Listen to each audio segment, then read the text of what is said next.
महायुती आणि महाविकास आघाडीचे मुंबईतले उमेदवार अजूनही ठरायची चिन्ह दिसत नाहीये। पहिल्याच यादीमध्ये आघाडी घेतलेल्या भाजपने 6 पैकी फक्त 2 जागांवर उमेदवार जाहीर केले, पण महायुतीच्या उरलेल्या 3 जागांचं घोंगडं अजूनही भिजतच आहे। पाहूयात।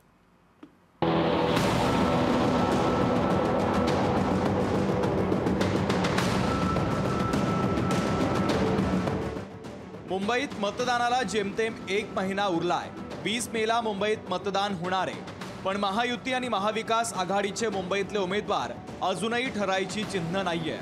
पहिल्याच यादीमध्ये आघाडी घेतलेल्या भाजपने 6 पैकी 2 जागांवर उमेदवार जाहीर केले, पण महायुतीच्या उरलेल्या 3 जागांचं घोंगडं अद्यापही भिजत आहे। दक्षिण मुंबई, उत्तर मध्य मुंबई आणि उत्तर पश्चिम मुंबईतून महायुतीच्या उमेदवारांची घोषणा अद्यापपर्यंत झालेली नाहीये। दक्षिण मुंबईसाठी भाजप आणि शिवसेनेमध्ये अद्यापही चढाओढ पाहायला मिळते आहे। भाजपच्या वतीने राहुल नार्वेकर आणि मंगलप्रभात लोढा यांच्याबाबत खल सुरू आहे, तर शिवसेनेने आपला दावा कायम ठेवत यशवंत जाधवांचं नाव पुढे रेटलंय। राज्यसभेवर पाठवलेल्या मिलिंद देवरांचंही नाव आता चर्चेत आलंय। उत्तर मध्य मुंबईतून भाजपच्या पूनम महाजन खासदार आहे, पण सर्वे रिपोर्ट काहीसा विरोधात गेल्यानं तिथे आशिष शेलारांसाठी फिल्डिंग लावली जाते।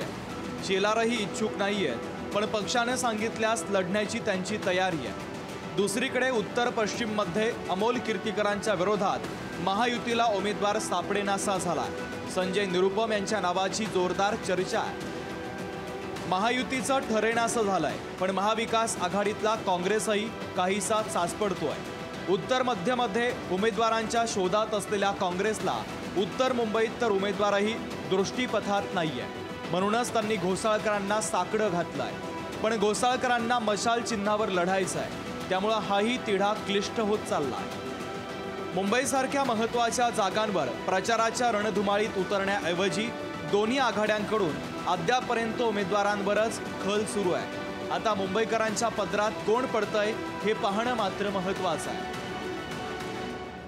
ब्युरो रिपोर्ट, लोकशाही मराठी, मुंबई।